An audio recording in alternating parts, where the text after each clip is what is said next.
My name is Michelle Newell, and I'm the Director of Public Works for the County of Colchester. It's important to us here at Colchester that we remain good environmental stewards, and that means taking responsibility for any waste that's created within the County of Colchester. So with our Balefill facility, we take care of solid waste, and here at the treatment plant, we take care of any of our sewage waste. I think most people don't realize what happens once they flush the toilet, and I think it's important for the public to realize that there's a lot of technology and effort that goes into treating that sewage. At this facility, we receive sewage from about 40,000 people every day, which equals approximately 20 million litres of sewage. And so we service the communities anywhere from Hildon to Millbrook, the town of Truro, Valley, Bible Hill, and as far away as Kemptown.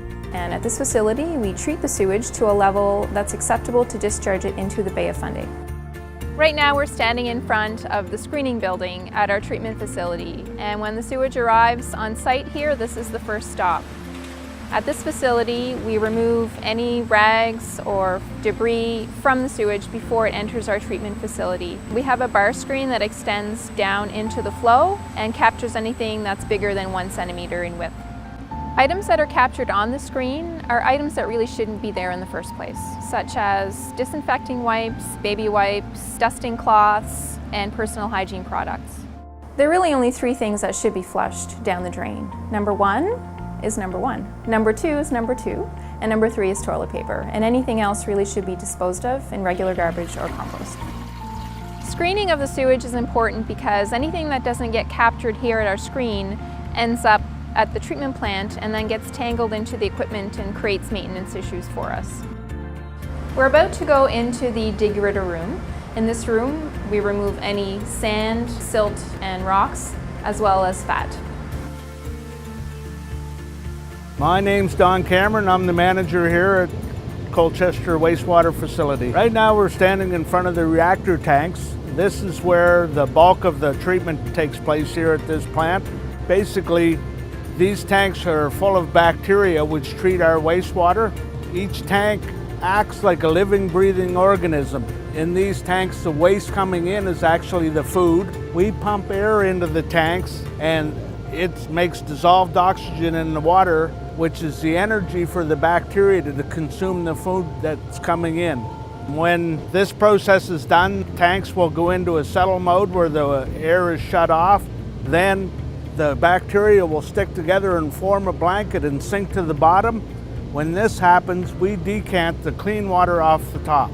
This step of the treatment plant is the most important because all the things we are trying to get rid of, like nitrates and BOD loadings and such like that, are removed in this stage of the treatment.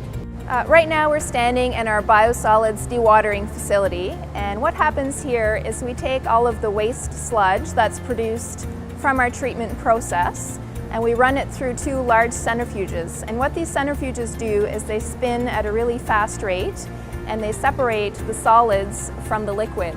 And so we end up starting with a product that looks much of the consistency of, say, chocolate milk, and in the end we end up with a product that looks more like topsoil. And so any of the water that's produced in this process is returned back to our treatment plant for treatment with the rest of our sewage, and the solids, or the soil product, is sent to our Balefill facility in Kemptown for composting. When the solids arrive in Kemptown, they are placed in a dedicated building separate from our green cart wastes, and they are composted as an independent and separate stream because we really want to make sure that none of the biosolids get mixed in with our green cart waste. Right now we're standing in the UV room, and this is the final treatment step before the treated sewage goes out into the bay. And in this room we have 2 banks of 240 UV lights, and the treated water passes through the lights, and what happens is any bacteria left in the water gets inactivated so that when it enters the environment it's not harmful. This is the last step in the treatment process before the treated sewage enters the Cobblepit Bay. The work we're doing here is very important because we're bringing waste into the plant, treating it to almost a drinking water quality and releasing it into the bay. Here at the Wastewater Treatment Facility, it's important for us to do our job, but it's also important for the public to do their job to help us ensure the protection of the environment. If I could say one thing to the public, it would be think before you flush, because your actions at your home can affect us here at the plant and can also affect the marine life in the bay.